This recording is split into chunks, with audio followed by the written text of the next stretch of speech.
روزہ انسانی دماغ پر گہرے اور مثبت اثرات مرتب کرتا ہے جو نہ صرف روحانی بلکہ ذہنی اور جسمانی صحت کے لیے بھی مفید ہے۔ جدید سائنسی تحقیقات سے یہ بات ثابت ہو چکی ہے کہ روزہ رکھنے سے دماغی صلاحیتوں میں نمایاں بہتری آتی ہے۔ درج ذیل نکات اس حوالے سے اہم ہیں: دماغی خلیات یعنی نیورونز کی حفاظت۔ روزے کے دوران جسم میں BDNF یعنی نیوروٹرافک فیکٹر کی مقدار بڑھ جاتی ہے جو نیورونز کی نشو و نما، مرمت اور حفاظت میں معاون ہوتا ہے۔ یہ عمل یادداشت اور سیکھنے کی صلاحیت کو بہتر بناتا ہے اور دماغی تنزلی کو روکتا ہے۔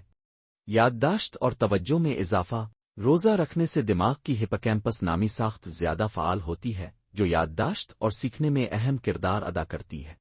روزہ دماغی ارتکاز یعنی فوکس اور توجہ یعنی کانسنٹریشن کو بھی بہتر بناتا ہے۔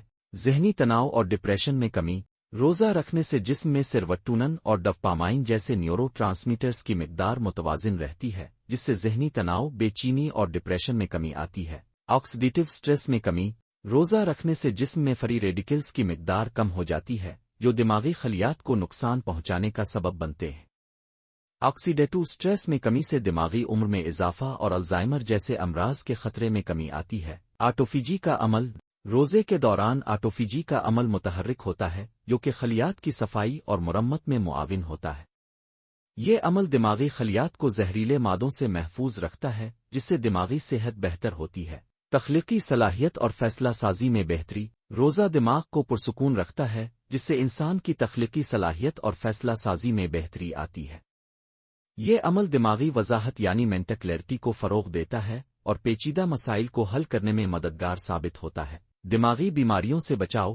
روزہ الزائمر، پارکنسنس اور دیگر دماغی بیماریوں سے بچاؤ میں معاون ہے کیونکہ یہ دماغی افعال کو مستحکم رکھتا ہے اور اعصابی خلیات کو تحفظ فراہم کرتا ہے۔ خلاصہ یہ کہ روزہ نہ صرف روحانی بالادگی کا ذریعہ ہے بلکہ دماغی صلاحیتوں کو جنلا بخشتا ہے، یادداشت، توجہ اور تخلیقی سوچ میں بہتری لاتا ہے اور دماغی بیماریوں سے محفوظ رکھتا ہے۔ ناظرین، اگر آپ کو ہماری یہ ویڈیو پسند آئے تو اسے لائک کریں، شیئر کریں اور ہمارے چینل کو سبسکرائب کریں اور کمنٹ سیکشن میں اپنی رائے دینا نہ بھولیں۔